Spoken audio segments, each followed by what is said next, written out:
Berarti nanti mau ngambil jurusan apa? Kalau aku kayaknya mau ambil gizi deh. Sama dong, aku juga mau ngambil jurusan ahli gizi loh. Tapi katanya kalau mau jadi ahli gizi nggak usah capek-capek kuliah. Lulusan SMA juga bisa jadi ahli gizi. Cukup pelatihan aja selama 3 bulan. Kan kuliah cuma scam doang. Loh, nggak bisa gitu dong. Ilmu gizi kan nggak cukup dilatih 3 bulan aja. Kita harusnya memperbaiki, bukan malah menambah masalah. Ini kan menyangkut nyawa semua orang.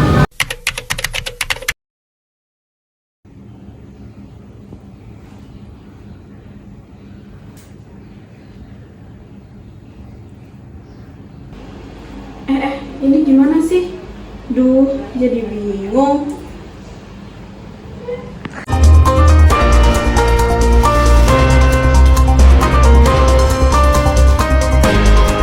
Selamat malam pemirsa. Puluhan siswa di sebuah SMA diduga mengalami keracunan makanan usai mengonsumsi menu dari program makan bergizi gratis atau MBG di sekolah.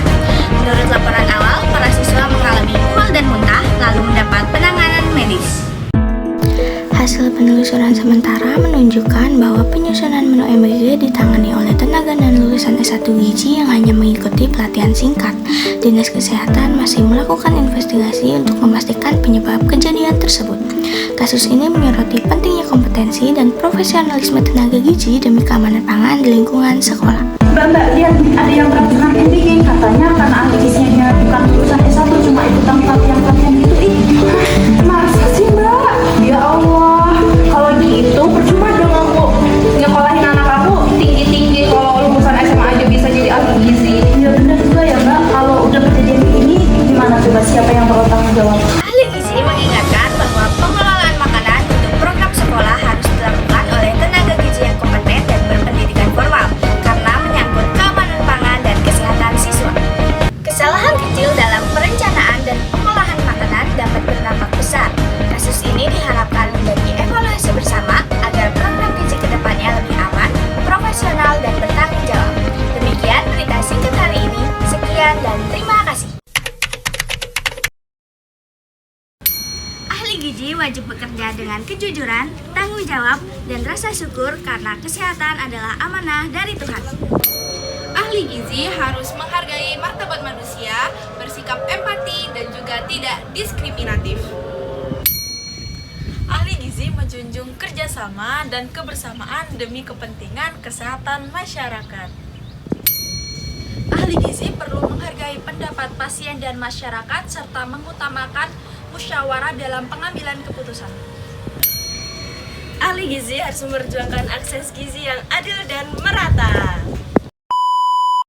Drama ini mengangkat tema tentang profesionalisme dan kompetisi dalam profesi ahli gizi. Cerita dimulai dari percakapan siswa SMA yang beranggapan bahwa seorang ahli gizi hanya cukup dengan pelatihan singkat tanpa sekolah formal.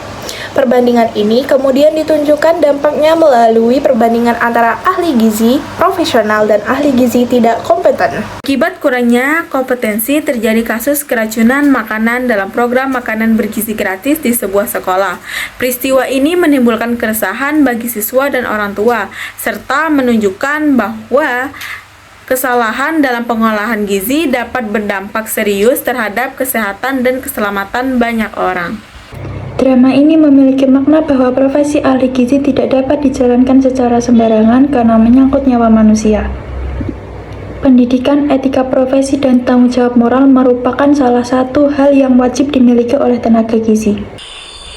Selain itu, drama ini mencerminkan nilai-nilai Pancasila seperti tanggung jawab kepada Tuhan, penghargaan terhadap martabat manusia, kerjasama demi kepentingan bersama, pengambilan keputusan yang bijaksana, serta upaya mewujudkan keadilan sosial dalam pelayanan gizi.